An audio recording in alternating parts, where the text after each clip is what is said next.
are absolutely committed to support no fly, no buy.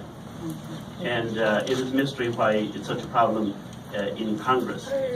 So for this evening, as we welcome Congressman Gilby to join us, I'm going to pass the microphone over to our moderator, our former state senator and former state rep and dear friend, Gilby Jacobs.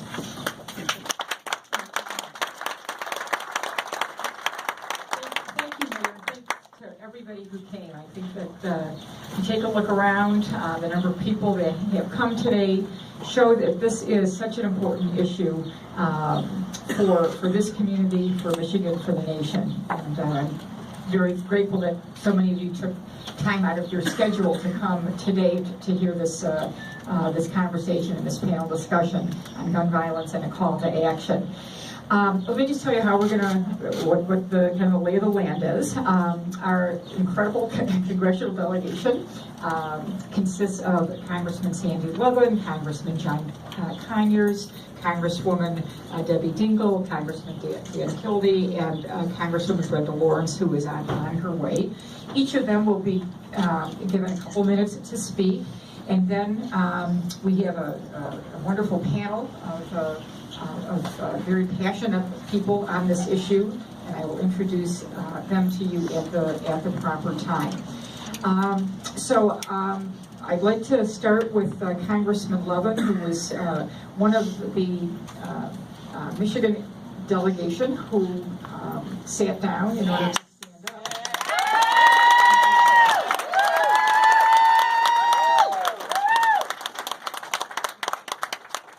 Well, it's great we have standing room only. And some of us are sitting. If need be, I suppose we'll go back and do that. But we're here really in terms of public opinion. It's not every day that the five of us join together. Not every day. We see a lot of each other in Washington, but this is somewhat unusual for the five of us to be here. It was also unusual for 100 members to sit on the floor of the House for 26 hours.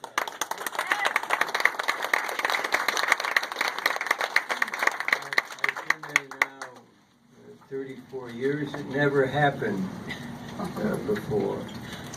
And the reason for it was rather clear. And that was, moments of silence are important, but they can't replace action by the U.S. Congress. They can't. I'll just say a few more words because we're each going to take just 2 minutes. The Speaker said it wasn't regular order. The problem was that he did not use regular order to allow us to vote on the two bills that Phil O'Dwyer mentioned. Right. That was the problem. And so here we are today. We were asked as we left the floor, what's the next step? Do you have a plan in mind? What's the exit? What's the exit plan? And what we said was, we're going home. And we're going to talk to our constituents, because in the end, as important as leadership, public leadership is, also vital in a democracy is public involvement.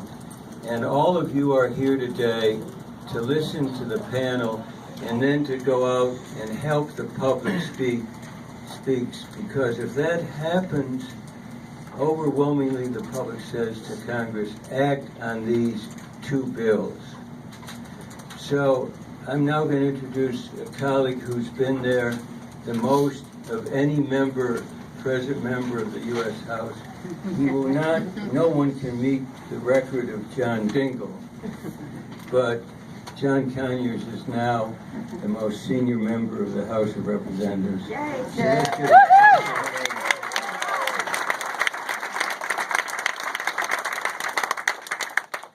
Thank you very much, Sandy, and to our distinguished moderator, a senator of some renown herself. We're here to, first of all, thank all of you for showing your concern and interest in the subject matter. I think, Mayor O'Dwyer, that there are just a couple of things that I want to get out early and see how they fit in with the thinking of all of us in this conversation. One is that we need universal background checks for everybody, for everyone that's sold, period.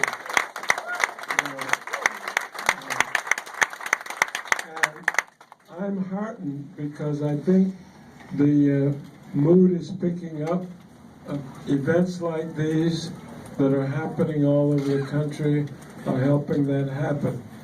40% of all the gun sales are not between the people that shepherd and oversee gun sales.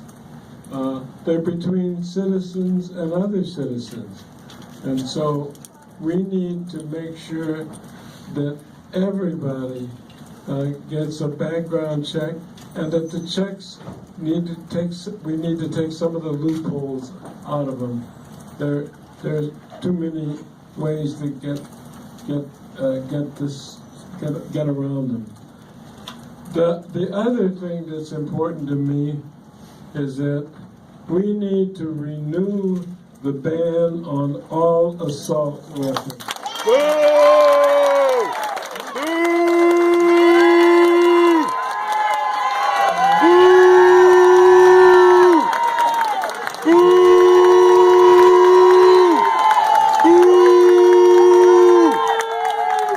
at least I got your attention for a few minutes anyway. What I think is important is that, and this is going to be an uphill climb, but people, as each massacre, each tragedy occurs, more and more people start saying, let's ban all assault weapons, period. And so I conclude on the easiest piece of gun legislation that's available to us, and that's no fly, no buy. Oh, yeah. If you're too dangerous to fly, for goodness sake, I don't want you to have a weapon hanging around. That doesn't make sense. And so it's in that spirit that I proudly join my colleagues, thank them, and all of you who are here as panelists and mostly as citizens. You know, I conclude with this observation. Things start happening when citizens start contacting their member, and they contact their family, their neighbors, where they work, where they worship, and that's when things really start taking place. And so it's happening now. How long it will take depends on factors we can't even anticipate. But thanks for coming.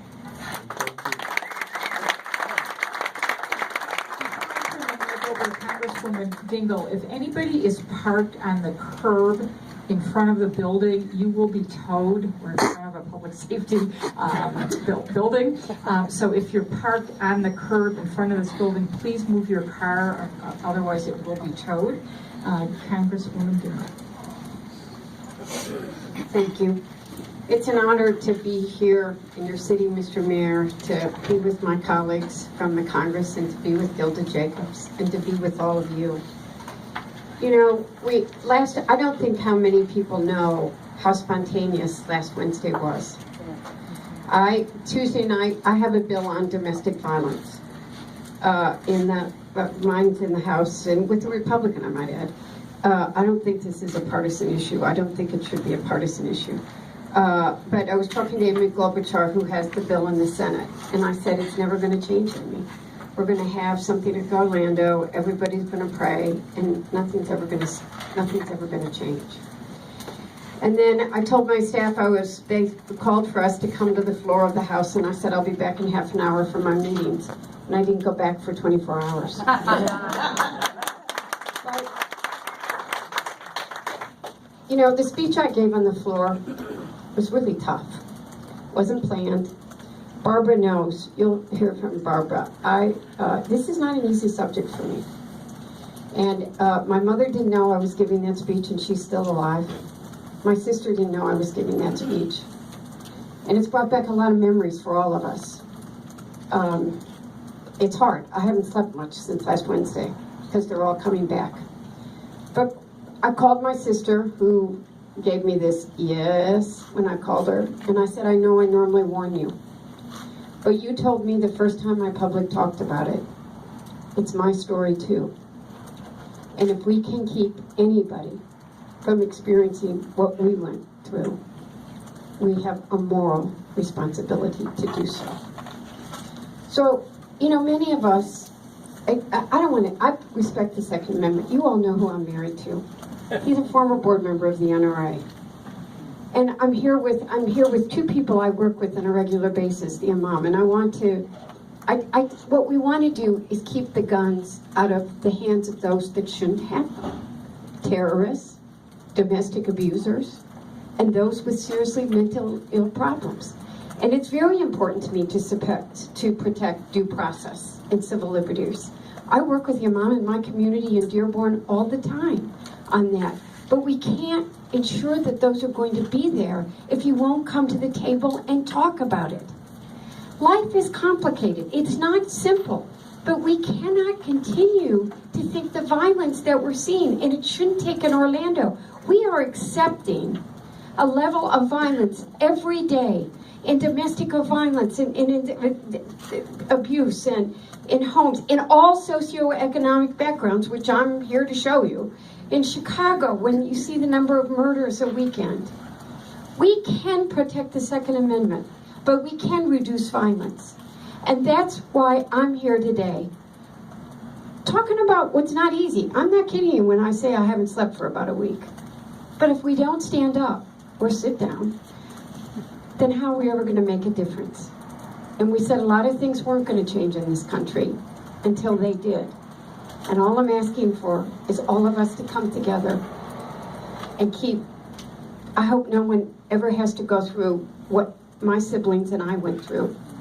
And if we can get at violence in this country, then we will make these communities safer. Thank you.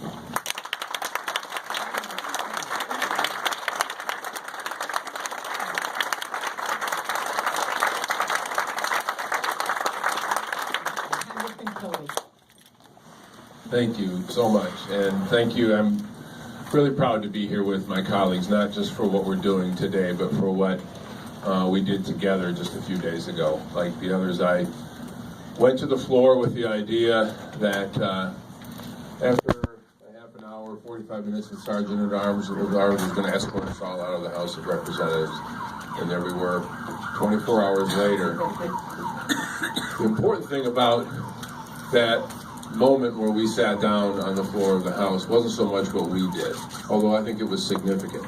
But what was important to me were the hundreds and hundreds of people who gathered outside the U.S. Capitol, and the millions upon millions of people who through social media and on the phone contacted one another and contacted their representative to tell us to stand strong.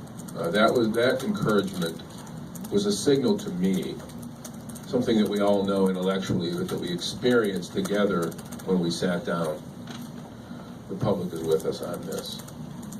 And we can't let the loudest voices drown out the majority who feel so strongly that after another tragic event, 49 people gunned down, that we can't do more than simply offer a moment of silence.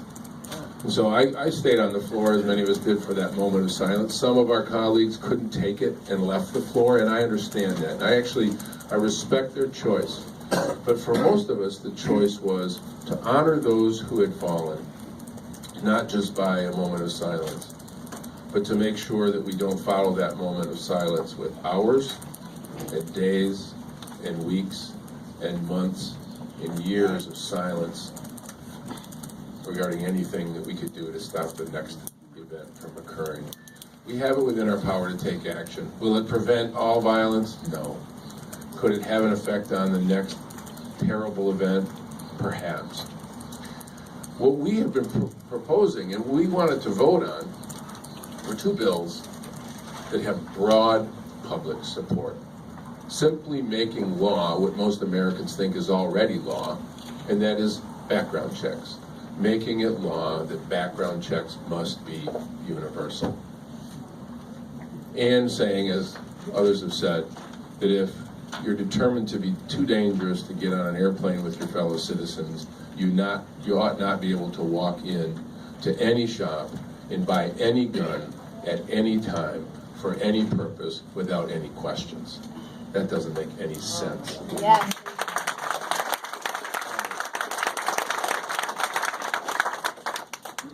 What makes even less sense is that the public strongly believes in these two pieces of legislation and the underlying principles.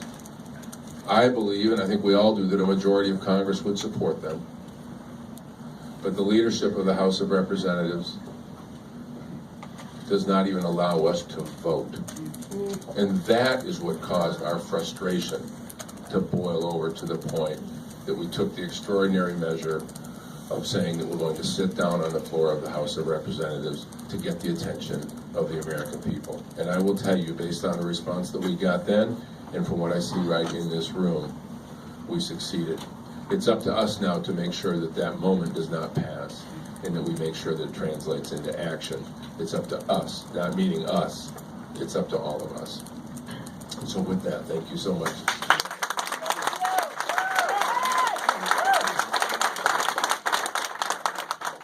I want to thank everyone who's here today, including my state reps who showed up, Jeremy Lawson, Mr. Wittenberg, and who's standing with us today. Ladies and gentlemen, what you witnessed, and John Lewis was so clear in telling us as we sat on the floor, was civil disobedience. And he said there has not been change in our country without the presence of civil disobedience. The people in America, we've had enough. And let me tell you what drove the passion for us to sit on that floor.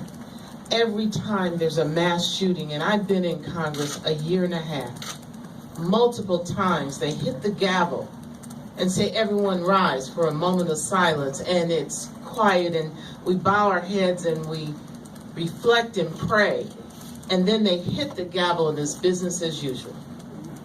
How many times are we going to bow our heads? And there were so many amazing speeches given that night. But one of the things that stuck with me, yes, we must pray, but then you must move your feet and do something. For all the groups that stood outside, and you know, we were on the floor and we're sitting there, and every now and then we'll get up and stretch, and Nancy Pelosi said, go outside because they're supporting us. And we would go outside and we heard chants like, this is what democracy looks like. We heard the chant, no fly, no buy. And the crowd was growing. And just so that you can get a sense of it, we got 20 pizzas delivered to us, and it said, from the citizens of California, we support you. The senators were sending over care boxes, stand your ground, stay focused, and keep fighting. I can't tell you, we are coming home to almost a hero's welcome, where people are so proud, finally. Moms, you've been on the battlefield. So many of us been out there fighting. We have finally come together and said, enough. Every single night, everyone in this room, we share the media where we see shootings and deaths on a regular daily basis. And the mass shootings kind of awaken us of the crisis. But we're living through the crisis that every single day. guns are being used to take lives on the streets. These are young people. These are family members that are losing their loved ones, and the potential that that person who is now dead as a result of gun violence. Now, I just want to say common sense gun control. And I want the media to reflect that this is not a move to take guns away from any law-abiding citizen in America. That's not what he just said. That's not what he just said. He said there's nobody who wants to own an assault rifle. That's what he said.